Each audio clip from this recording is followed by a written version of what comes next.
The distress signal. The research vessel Celestial Harmony drifted helplessly through the void, its once gleaming hull now scared with plasma burns and venting precious atmosphere into the emptiness of space. Chief Researcher Elzara Vex moved frantically between damaged consoles on the bridge, her 4 slender arms working independently to activate emergency systems, while her large, luminous eyes blinked rapidly in the flickering emergency lights. "Status report," Elzara called out, her voice maintaining a melodic quality, despite the fear that threatened to overwhelm her. Navigation Officer Trill limped toward her, one of his arms hanging uselessly at his side. "Propulsion systems destroyed. Life support at 38% and declining. Hull breaches on 3 decks." He paused, his voice dropping to a whisper. 22 crew members still alive. Elzara's skin rippled with a wave of blue, the Zarian equivalent of a grimace. Their scientific expedition to study the unique properties of the Vortex Nebula had gone catastrophically wrong when they detected unusual energy signatures and diverted to investigate. Instead of a scientific discovery, they had found the Vicora, ruthless interstellar pirates known throughout the Galactic Alliance for their brutality. "Keep sealing those hull breaches," Elzara ordered, turning to the communications array. "I'll try to get help." Her fingers danced across the damaged controls, coaxing the system back to life. The transmitter sputtered and sparked, but held. "This is Chief Researcher Elzara Vex of the Zarian science vessel Celestial Harmony. We are critically damaged and under attack by Vicora raiders. 22 crew members still alive. Life support failing. Requesting immediate assistance." The message broadcast outward into the cold darkness of space. Elzara repeated it, adding their coordinates and details of their situation. She knew their chances were slim. They were far from established trade routes, and the nearest Zarian outpost was days away even at maximum speed. "Vessel approaching," called out Junior Sensor Officer Mira, her voice quavering. "The Vicora are returning." Elzara's heart sank. The pirates had withdrawn after their initial assault, presumably to prepare for boarding. The Celestial Harmony carried valuable scientific equipment and research data that would fetch an astronomical price on the black market. "How long?" Elzara asked.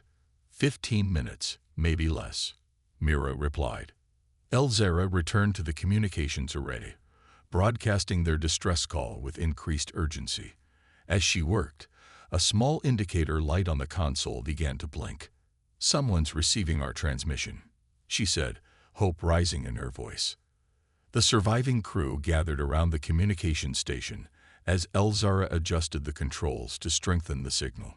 Information scrolled across her screen, identifying the source of the reception.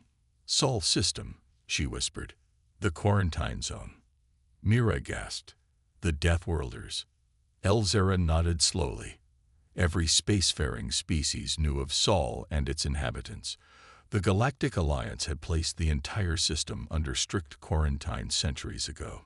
The third planet, Earth, was classified as a death world, its native species deemed too dangerous to interact with the wider galactic community. "They can't help us," said Trill.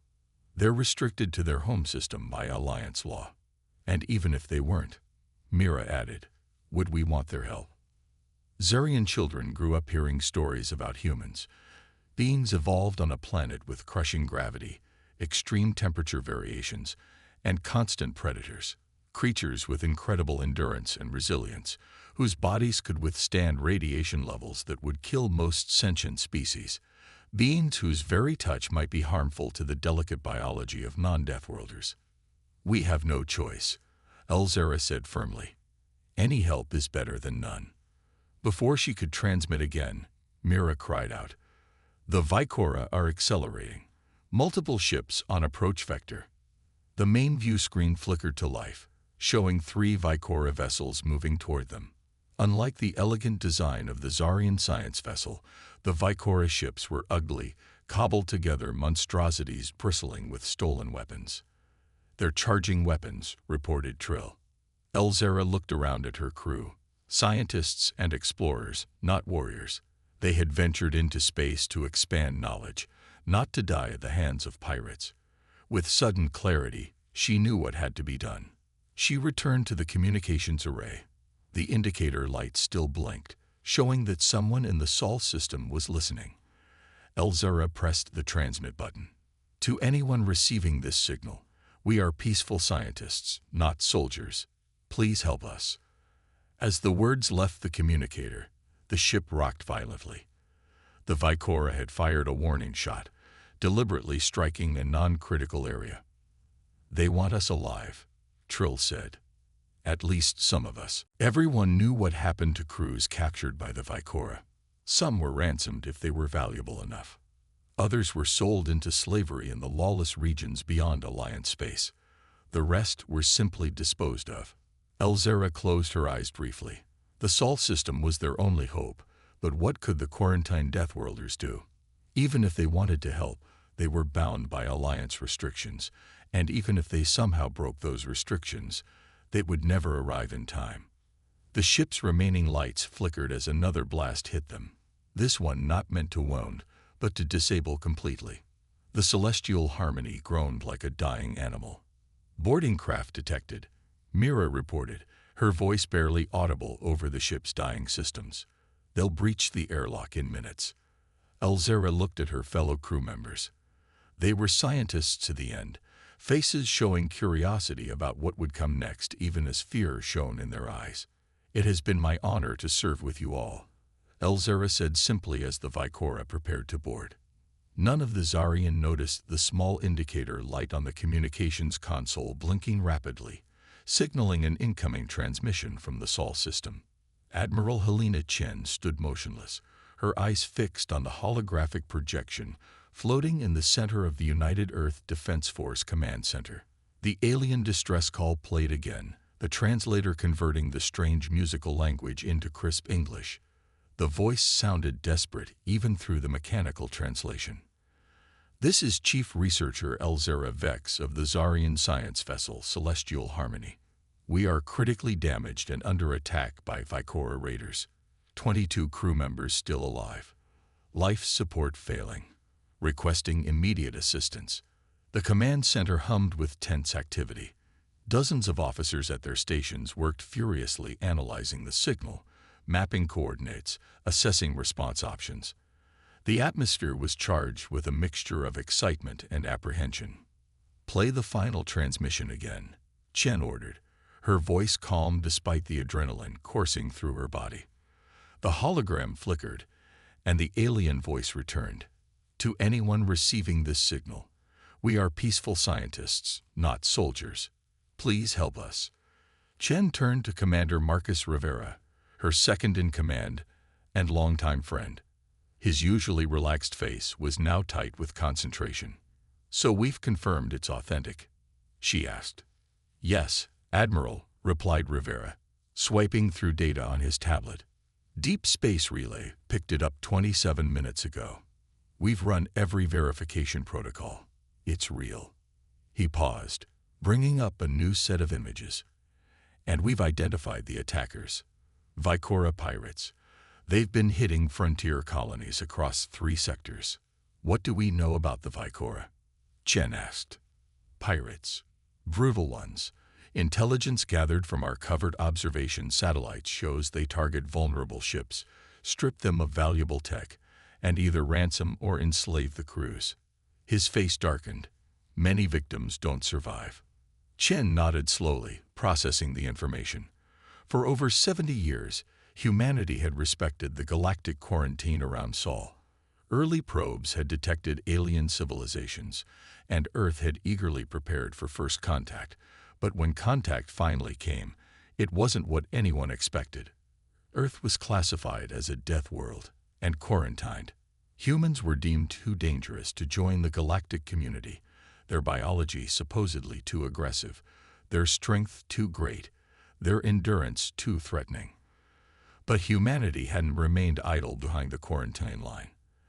They studied the stars, built powerful ships, and prepared for the day they might be accepted. Most importantly, they listened to the cosmos, intercepting communications, learning languages, mapping conflicts, understanding the politics of a galaxy that had rejected them. The Zarian, Chen said. What do we know about them? Officer Lakshmi Patel stepped forward, the xenobiology specialist holding her own tablet.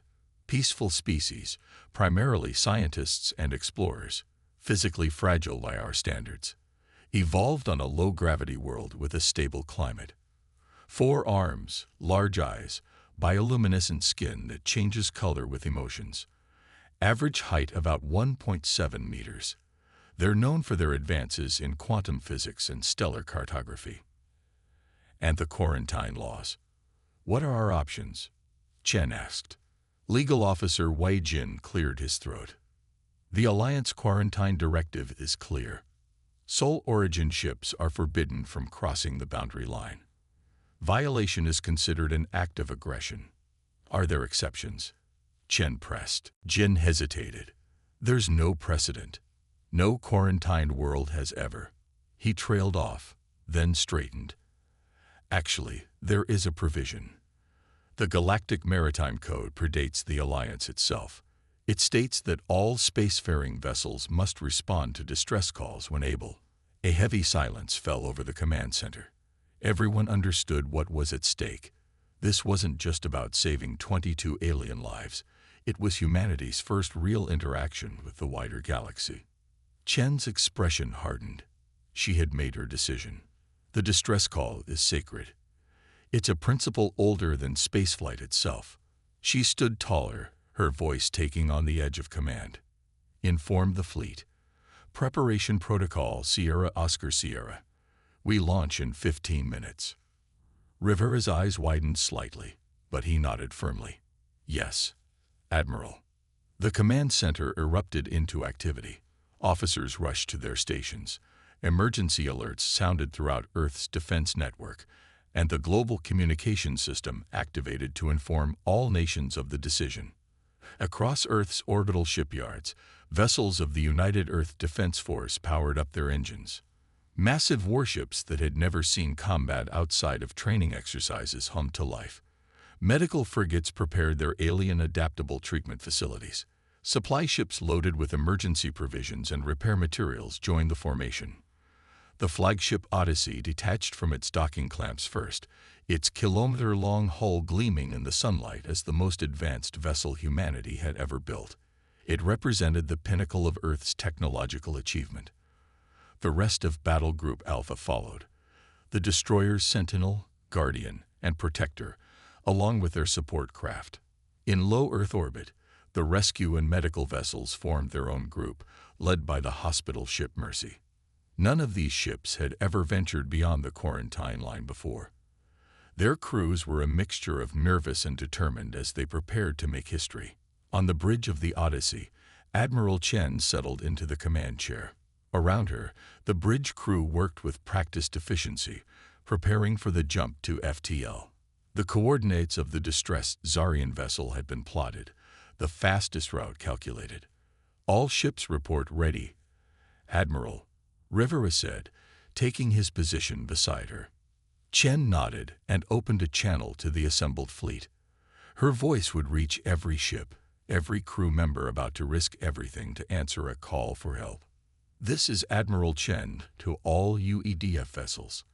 In moments, we will cross the quarantine line established by the Galactic Alliance. We do this not as an act of defiance, but in accordance with the oldest law of space travel, the obligation to render aid to those in distress.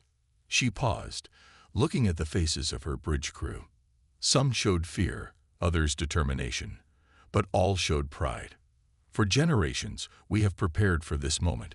We have built our ships, trained our crews, and developed our technologies, all while respecting a quarantine we never agreed to.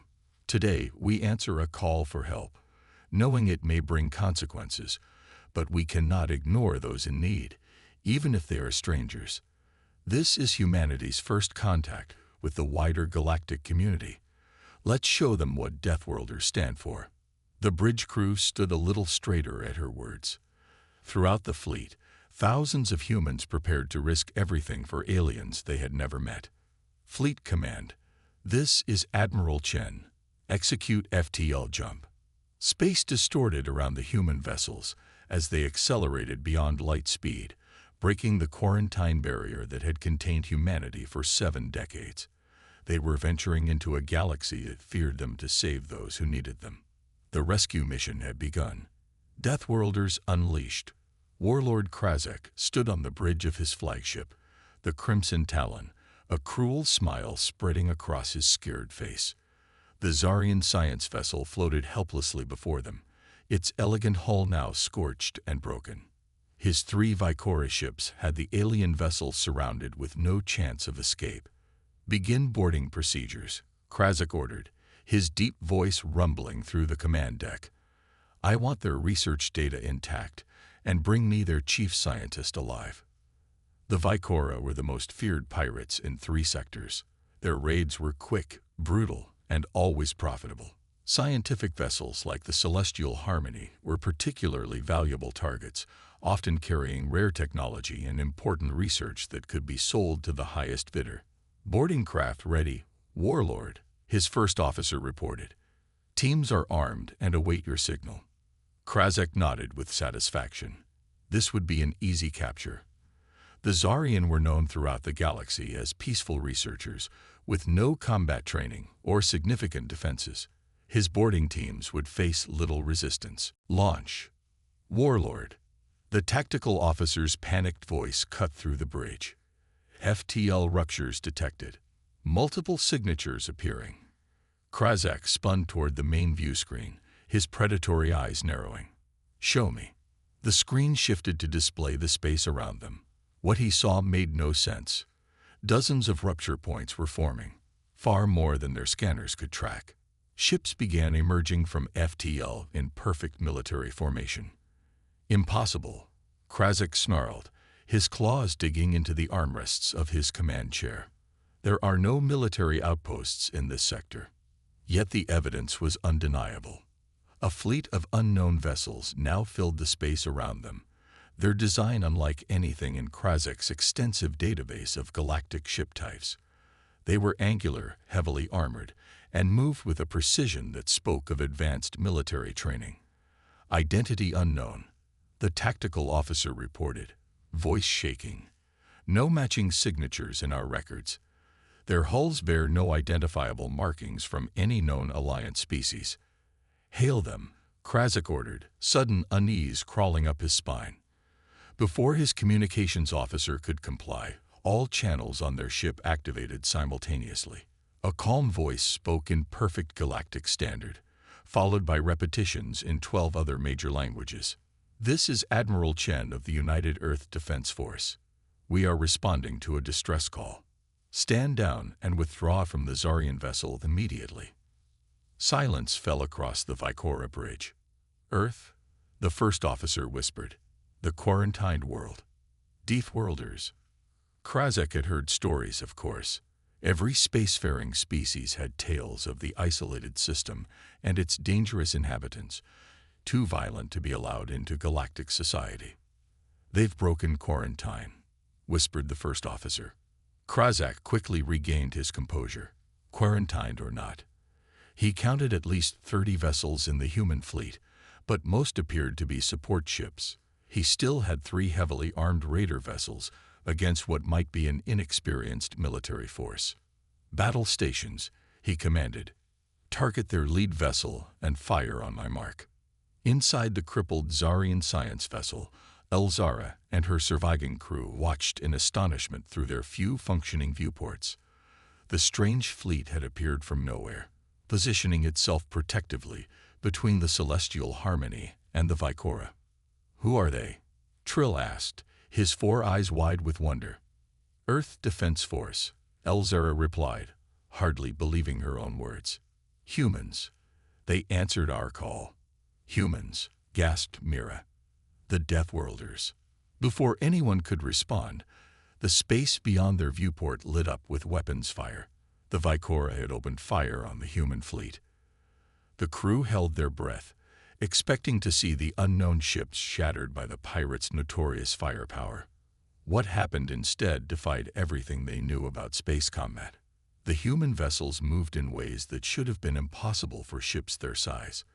They absorbed devastating hits that would have crippled any Alliance military vessel, their armored hulls glowing but holding. The flagship, a massive vessel at the center of their formation, took 3 direct hits from the Vicora's main guns without apparent damage. Then the humans returned fire. Precision beam weapons sliced through the Vicora shields as if they weren't there. Strategic points on the pirate vessels were targeted with surgical accuracy. Weapons systems, engines, but notably avoiding critical life support areas. They're not trying to destroy them, Trill observed. They're disabling them. On the main Vicora ship, the Zarian could see boarding pods launching, not from the pirates this time, but from the human vessels. The pods attached to the hull of the Crimson Talon with mechanical precision. The Zarian communication system suddenly activated, startling the crew. Zarian vessel Celestial Harmony, this is Commander Rivera of the UEDF Odyssey. We've received your distress call and are moving to assist. Please hold position. Medical and engineering teams are en route to your location. Stand by. Elzera's skin flashed yellow with surprise and hope. This is Chief Researcher Elzera Vex. We copy, Commander. We thank you for your assistance.